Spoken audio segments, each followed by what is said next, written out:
Yo guys lovers, anime ini berisi tentang perkelahian, pertemanan, fraksi geng, baku hantam, percintaan, kesedihan, kekompakan, komedi, pembuat onar, pemimpin, dan perkelahian.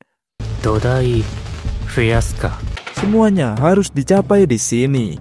Ini hanyalah kisah tentang seorang rendahan yang ingin mencapai puncak dengan berkelahi. Sakura dan Furin. Alur cerita Windbreaker Season 2 is ready.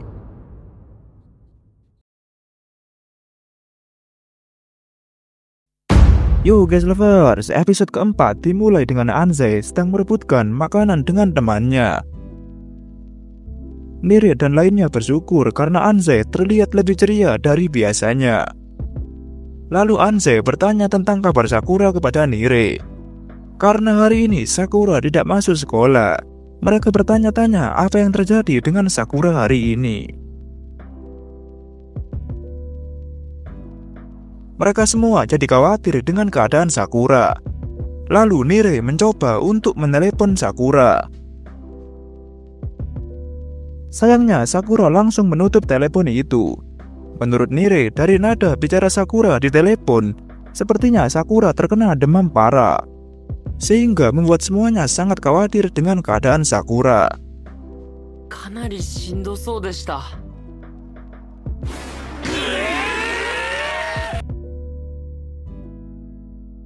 Lalu Nire dan Suho berangkat menjenguk Sakura dengan membawa oleh-oleh pemberian semua temannya di kelas. Setelah sampai, mereka berdua heran apakah benar ini rumah Sakura. Karena rumahnya di sini seperti rumah hantu dan menyeramkan. Menurut Suho, rumah seperti ini bukannya untuk seseorang yang tinggal sendirian. Lalu mereka berdua langsung masuk ke rumah Sakura karena pintunya tidak dikunci. Suho lalu berteriak memanggil Sakura, tapi malah tidak ada respon sedikit pun. Karena penasaran, Suho langsung masuk aja tanpa permisi dulu. Di sini Nire sangat ketakutan banget melihat kondisi rumah Sakura seperti itu. Menurut Suho, sepertinya Sakura tinggal sendirian. Di saat demam begini, kemungkinan terburuknya Suho mengira Sakura sudah tewas. Nire malah membayangkan apakah Sakura tewas sendirian. Karena mereka berdua berisik banget, akhirnya Sakura terbangun dengan berkata, "Kenapa kalian masuk rumah seenaknya?" Tiba-tiba Sakura sedikit oleng ke tembok sambil bertanya, "Kenapa kalian di sini?" Nire menjawab, "Kami datang hanya untuk menjengukmu saja." Tiba-tiba Suho langsung menarik Sakura dan membawanya ke kasur untuk istirahat saja. Mereka berdua tidak menyangka ternyata Sakura benar-benar tinggal sendirian. Lalu mereka berdua sedikit menawarkan bantuan untuk Sakura. Tapi Sakura tidak mau dan bisa melakukan sendiri. Lalu Nire memberikan oleh-oleh pemberian semua temannya di kelas untuk Sakura. Nire berkata menurutnya Sakura setidaknya lebih bergantung kepada teman-temannya. Di sini Sakura tidak peduli karena dia sudah terbiasa melakukan sendirian. Suho menghormati keputusan Sakura dan mengajak Nire untuk pulang saja. Saat perjalanan pulang, Nire bertanya kepada Suho kenapa kita langsung pulang. Suho menjawab, dilihat dari keadaan rumahnya, sepertinya Sakura punya trauma di masa lalu. Lebih baik kita membiarkannya sendirian, biar pikiran dan tenaganya tidak terkuras. Jika besok Sakura tidak masuk lagi, kita boleh menjenguknya lagi. Scene beralih di tempat Sakura lagi. Terlihat di sini Sakura kehausan dan airnya ternyata sudah habis. Dia ingat pemberian oleh-oleh temannya tadi. Lalu dia membukanya dan tak menyangka ternyata semua temannya memberikan sedikit kata-kata untuk menyemangati Sakura supaya cepat sembuh. Sakura heran kenapa hidupnya sekarang jadi seperti ini. Padahal dulu dia selalu sendirian dan tidak mempunyai teman untuk dipercaya lagi.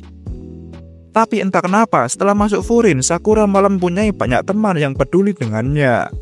Padahal tujuan Sakura masuk Furin hanya ingin mencapai puncak dengan berkelahi. Tiba-tiba saja ada yang mengetok pintu Sakura. Sakura pun panik dan berteriak karena dikira hantu. Tapi ternyata Kotoha yang mengetuk pintu barusan. Lalu Kotoha langsung memberikan bubur telur panas spesial untuk Sakura. Seperti biasa, meski agak malu, Sakura memakan masakan Kotoha. Kotoha juga tidak menyangka ternyata Sakura tinggal sendirian. Dan kamarnya juga bukan tempat untuk dihuni orang. Menurut Kotoha, setidaknya Sakura masih punya nafsu makan untuk cepat sembuh. Ternyata saat di perjalanan, Kotoha bertemu Suo dan Nire. Kotoha mengatakan kepada Sakura bahwa mereka berdua sangat panik dengan keadaan Sakura. Sakura malah menjawab mereka selalu saja melakukan hal tidak perlu. Sehingga membuat Kotoha agak marah mendengar sikap Sakura kepada temannya begitu. Kotoha menyuruh Sakura untuk lebih mengandalkan orang di sekitarnya yang masih bisa bergerak. Seperti biasa, Sakura mengatakan bahwa dia bisa melakukannya sendirian. Mendengar itu, Kotoha langsung mengambil masakannya tadi dan berkata, "Memangnya kamu bisa membuat ini?" Menurut Kotoha, memang tinggal masukkan bahan dan dimasak. Tapi kompor, panci, dan bahannya pun Sakura tidak punya. Sakura bertanya apa maksudnya. Kotoha lalu menjelaskan dengan orang lain yang melakukannya, Sakura jadi bisa melakukan hal lain. Karena manusia tidak bisa melakukan banyak hal sendirian dalam waktu yang terbatas. Mungkin di awal memang agak sedikit menakutkan.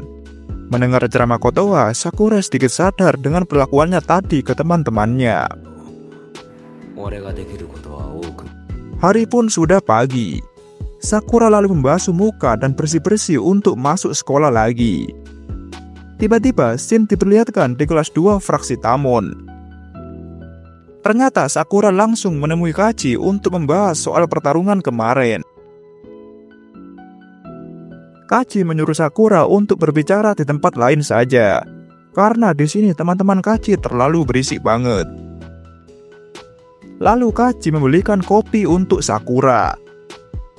Dan mereka berdua pergi ke lantai atas untuk membicarakan semuanya di tempat tinggi dan luas. Lalu Kaji memberitahu Sakura kenapa dia bisa mengandalkan orang lain dengan mudahnya.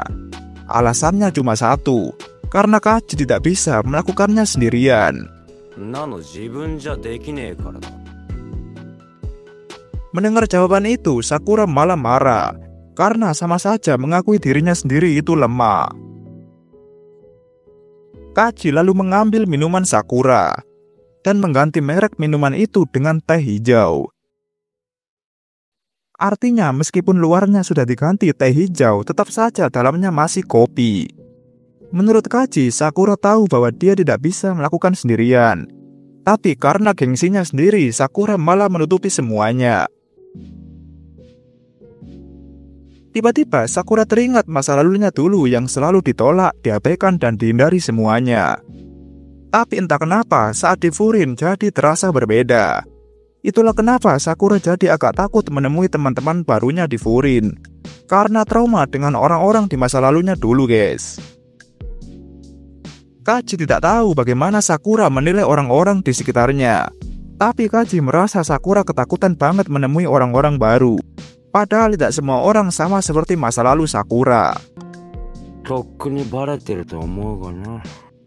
Sakura malah kaget karena Kaji bisa mengetahui Sakura sejauh itu. Padahal baru kenal. Tiba-tiba saja Kaji memberitahu Sakura bahwa di lantai atas sini sering ada penampakan hantu.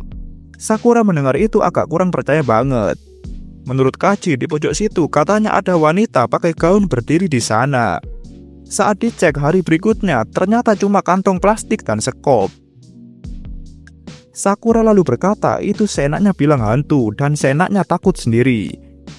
Kaji menjawab benar sekali, karena seenaknya berasumsi akan ditolak dan seenaknya takut sendiri. Mana mungkin kita bisa tahu yang orang-orang pikirkan. Itu karena mereka bukan melihat apa yang bisa dilakukan. melainkan melihat diri Sakura apa adanya. Tapi Sakura malah seenaknya merasa takut ditolak oleh mereka. Menurut pandangan Kaji, justru Sakura sendirilah yang tidak melihat mereka. Karena itulah Kaji memberitahu Sakura untuk mempercayai teman-temannya dengan apa adanya.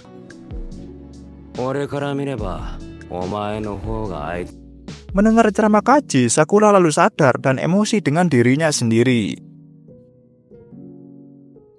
Tiba-tiba saja ada Umemiya dan Hiragi sedang menguping pembicaraan mereka berdua. Karena malu, Kaji langsung memukul Umemiya sampai mimisan. Kaji langsung berlari keluar dan masuk ke kelasnya lagi. Lalu Umemiya bertanya kepada Sakura bagaimana setelah mendengar ucapan Kaji barusan. Menurut Umemiya, dia juga sering melakukan hal-hal culun dan tidak keren. Karena Umemiya merasa orang-orang di sekitarnya akan menerima apa adanya. Mau culun atau tidak keren, Umemiya tetap menyukainya, mengandalkan dan diandalkan, memaafkan dan dimaafkan. Menurut Umemiya, semuanya jadi bisa bersama. Mendengar semua ucapan itu, Sakura semakin semangat dan selanjutnya dia akan lebih mempercayai semua temannya untuk melompat lebih tinggi lagi. Dan akhirnya episode 4 bersambung di sini. Oke guys, untuk episode selanjutnya kalian bisa tonton langsung di aplikasi legal kesayangan kalian. Tapi jika kalian ingin nonton versi alur cerita yang gue buat, kalian bisa aktifin dulu tombol loncengnya supaya tidak ketinggalan update video terbaru dari Geno Story. Jangan lupa like, comment, subscribe guys. Sampai jumpa lagi di video selanjutnya. Thank you, salam Shinobi Jiraiya Owaru.